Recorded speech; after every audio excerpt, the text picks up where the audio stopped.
Welcome to the Stock Market Daily News Podcast. Today is January 9th, 2026. Let's get you up to speed on yesterday's action. U.S. stocks closed lower after a bumpy session. The S&P 500 slipped about 0.5%, the Dow Jones Industrial Average dropped nearly 1%, and the Nasdaq finished down just 0.33%. Defensive sectors led declines, while investors reacted to sharp moves in key industries. The major headline? President Trump's direct attack on U.S. defense contractors sent shockwaves through the markets, shaking up shares in the defense and aerospace space. Here's what you need to know from the markets. First, defense stocks took a big hit after President Trump publicly threatened contractors over executive pay and the speed of military equipment production. His social media post criticized Raytheon, now known as RTX, and warned that the government could sever ties unless companies cap executive salaries and reinvest in manufacturing. Defense-related stocks, including RTX, Lockheed Martin, and Northrop Grumman, dropped between 3 and 5% on heavy volume as uncertainty grew over future contracts. For investors with exposure to the sector, this is a reminder that policy risks can quickly impact even the largest defense names. Next, let's talk about fund flows in India. The Helios FlexiCap Fund made moves in December, fully exiting its positions in Indigo and Urban Company following operational disruptions at Indigo.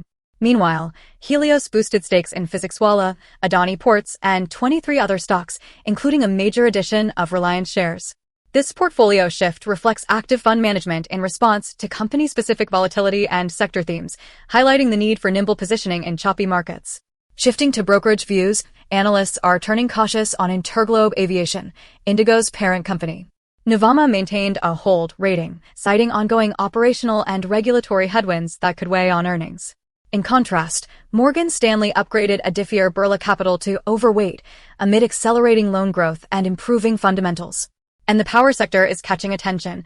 Elara Securities named CSC, NLC India, and NPC as top picks as energy demand rises. These calls underline the mixed outlook by sector and the importance of selective exposure.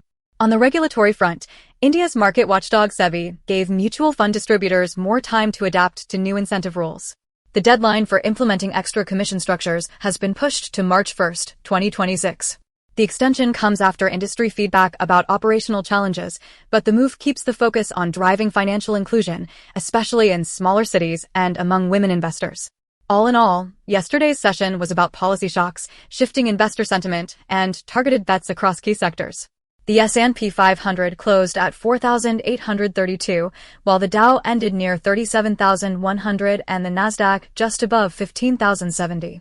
Looking ahead, keep an eye out for upcoming earnings reports and the latest inflation data later this week, as these could drive the next move in sentiment. Don't forget to subscribe and follow for your daily dose of market news and analysis. Thanks for tuning in to the Stock Market Daily News Podcast.